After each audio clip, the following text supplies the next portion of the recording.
اعوذ باللہ من الشیطان الرجیم بسم اللہ الرحمن الرحیم۔ ہم جانتے ہیں توبہ کی قبولیت کے بعد سزا نہیں ملتی، جیسا کہ ہم نے آدم اور حوا علیہم السلام کے قصے میں دیکھا کہ جب آدم علیہ السلام نے اللہ سبحانہ و تعالیٰ سے معافی مانگی تو اللہ تعالیٰ نے ان کو معاف کر دیا۔ تو سوال یہ اٹھتا ہے کہ معافی کے بعد جب آدم علیہ السلام کو دنیا میں بھیجا گیا تو یہ ان کی سزا تھی یا ان کی قسمت میں بہرحال زمین پر جانا ہی لکھا ہوا تھا؟ اللہ تعالیٰ قرآن میں فرماتے ہیں انی جاعل فی الارض خلیفہ، کہ میں زمین پر اپنا خلیفہ بھیجنے والا ہوں۔ تو فرشتوں کو پہلے ہی سے یہ بتا دیا گیا تھا کہ زمین پر اللہ سبحانہ و تعالیٰ کے خلیفہ کو بھیجا جائے گا، اور اس سے یہ پتہ چلتا ہے کہ آدم علیہ السلام زمین پر جانے کے لیے ہی بنائے گئے تھے۔ امام القرطبی رحمہ اللہ اور بعض دوسرے علماء کے مطابق آدم کا زمین پر آنا سزا نہ تھی، بلکہ یہ پہلے ہی ان کی تقدیر میں لکھ دیا گیا تھا۔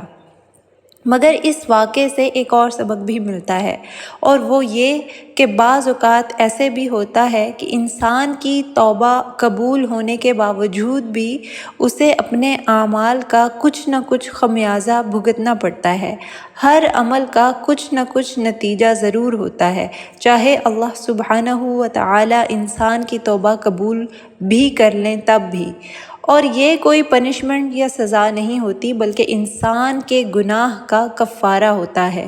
مثال کے طور پر ایک انسان جو کہ حرام سے اپنی روزی کماتا ہے، اگر ایسا انسان یہ فیصلہ کرے کہ وہ حرام ذرائع سے کمانا چھوڑ دے تو کیا اسے مالی نقصان اٹھانا پڑے گا؟ ہو سکتا ہے کہ اللہ سبحانہ و تعالیٰ اسے فوراً ہی حلال ذرائع سے پہلے سے بھی زیادہ دولت عطا کر دیں، مگر اگر لاجیکلی اور پریکٹیکلی دیکھا جائے تو حرام کی کمائی چھوڑنے والے انسان کو مالی خسارہ ضرور اٹھانا پڑتا ہے۔ اس کا یہ مطلب نہیں کہ اس انسان کی توبہ قبول نہیں ہوئی، بلکہ اس کا مطلب یہ ہے کہ اس کا مالی نقصان اس کی حرام کمائی کا کفارہ ہے۔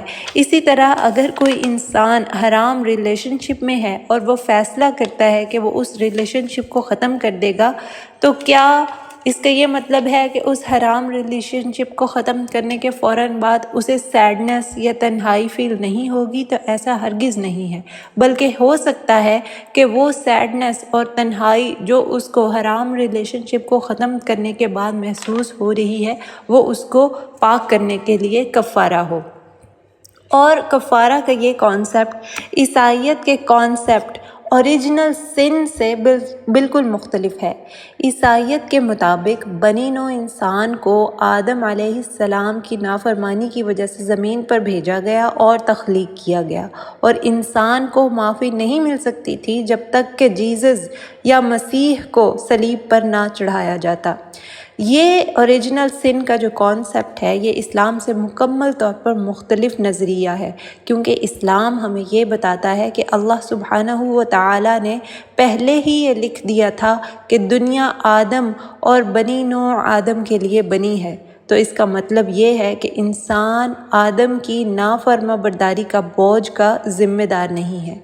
امام ابن القیم رحمہ اللہ فرماتے ہیں کہ جب آدم کو جنت سے نکالا گیا تو ابلیس بہت خوش تھا، کیونکہ اسے بھی جنت سے نکالا گیا تھا، اور آدم علیہ السلام کے جنت سے نکالے جانے سے ابلیس کو لگا کہ اس کی جیت ہوئی ہے، مگر وہ یہ بات بھول گیا کہ ڈائیور جب سمندر کی تہہ میں غوطہ لگاتا ہے تو وہ بہت نیچے چلا جاتا ہے، مگر جب وہ اوپر اٹھتا ہے تو اس کے ہاتھ میں موتی ہوتا ہے۔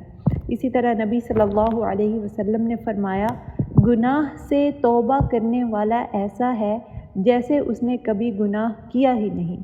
تو ابن القیم کے اس قول اور نبی کریم صلی اللہ علیہ وسلم کی حدیث سے ہمیں یہ پتہ چلتا ہے کہ اگر کوئی گناہ اور اس کے بعد کی گئی توبہ انسان کو اللہ سبحانہ و تعالیٰ کے نزدیک لے آئے تو یہ بات انسان کے لیے زیادہ فائدہ مند ہے، کیونکہ پھر اس انسان کے پاس استغفار کرنے کی صلاحیت آ جاتی ہے اور اللہ سبحانہ و تعالیٰ کی قربت بھی۔ اللہ تعالیٰ قرآن میں فرماتے ہیں وَعَصَىٰ آدَمَ رَبَّهُ فَغَوَىٰ، آدم علیہ السلام نے اپنے رب کی نافرمانی کی اور وہ بھٹک گئے۔ ثم اجتباہ ربہ فتاب علیہ وہدی، لیکن پھر اس کے رب نے اس کو چن لیا، اس کی توبہ قبول کی اور اسے ہدایت عطا کی۔ تو آدم علیہ السلام کی سچویشن ان کی توبہ کے بعد زیادہ اہم تھی، حالانکہ تب وہ زمین پر بھیج دیے گئے تھے۔ کیوں؟ کیونکہ تب وہ اللہ سبحانہ و تعالیٰ کے زیادہ نزدیک تھے۔